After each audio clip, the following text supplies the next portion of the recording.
Back to news. Kaleshwaram commission రిపోర్టుపై అధికార ప్రతిపక్ష పార్టీల మధ్య మాటల యుద్ధం ముదురుతోంది. ఈ నివేదిక పూర్తిగా ట్రాష్ అని, బేస్లెస్ అని విమర్శించారు మాజీ మంత్రి హరీష్ రావు.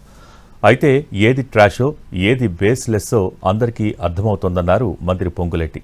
వారికి అనుకూలంగా ఇవ్వలేదని ట్రాష్ అంటున్నారని కౌంటర్ ఇచ్చారు. దీనిపై కేటీఆర్ ఫైర్ అయ్యారు. ఉద్దేశపూర్వకంగా కేసీఆర్, బీఆర్ఎస్పై దుష్ప్రచారం చేస్తున్నారని మండిపడ్డారు. అసెంబ్లీలో నివేదిక పెడితే చీల్చి చెండాడతామని అన్నారు.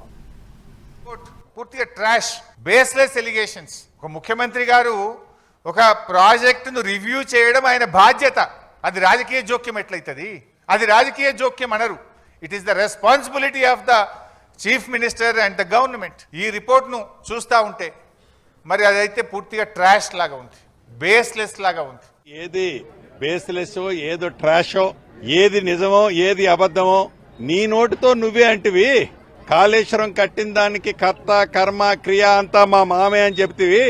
నీకు ఫేవర్కి ఇస్తే ట్రాష్ కాదు. నీతి నిజాయితీ ఉన్న ఆనరబుల్ రిటైర్డ్ చీఫ్ జస్టిస్ ఇచ్చిన దాన్ని మీకు అనుకూలంగా లేదని వారిని మీరు ప్రశ్నించడం మీ అవివేకానికి, మీ మూర్ఖత్వానికి, మీ పిచ్చితనానికి, పిచ్చి ముదిరి పాకాన పట్టింది అనడానికి ఇంతకంటే నిదర్శనం ఏం లే. కేసీఆర్ గారి మీద, బీఆర్ఎస్ మీద ఏదైతే కుట్ర చేసే ప్రయత్నం చేస్తున్నారో, చిల్లర ప్రయత్నం చేస్తున్నారో, ఆ నివేదిక ఒక గ్యాసు ట్రాష్ తప్ప అందులో ఏం లేదు.